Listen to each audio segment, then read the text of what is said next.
I took the solo block because it paid extra. That should have been my first warning. Tree planting is already lonely work, hours of dirt, sweat, and silence. But this block was different. No radio signal, no other planters within shouting distance. Just me, my shovel, and an ocean of trees that all looked the same after the first hour. The forest swallowed sound. Even my footsteps felt muted, like the ground was listening.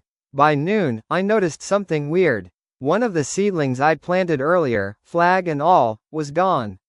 At first, I blamed myself.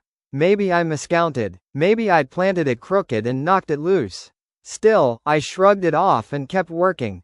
2 plots later, another seedling was missing. This time, the dirt wasn't disturbed. No boot prints. No shovel marks. Just gone. Like it had never been there. I laughed, because that's what you do when the alternative is thinking too hard. The sound came out wrong, too loud, too sharp, and echoed longer than it should have. That's when I heard breathing. Not wind, not leaves. Breathing. Slow, wet, close. I froze, shovel half raised, heart pounding so hard I felt it in my teeth.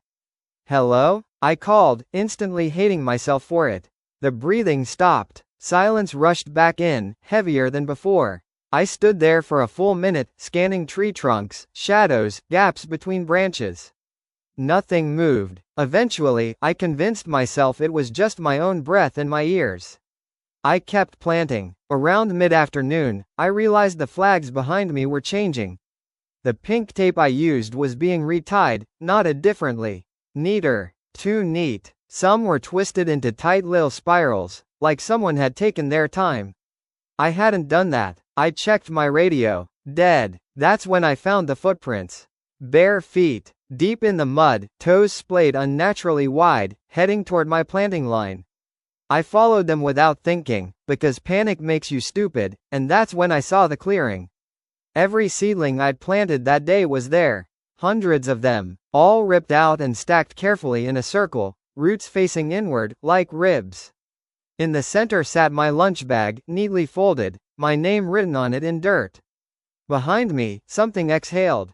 Right into my ear. Too loud, it whispered. I ran. Branches clawed at me. Roots grabbed my boots. I didn't look back, because I knew, that if I did, I'd see it walking upright for the first time, learning.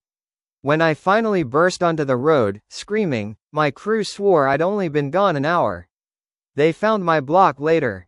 Perfectly planted, every seedling straight, except one, tied with pink tape, knotted the wrong way.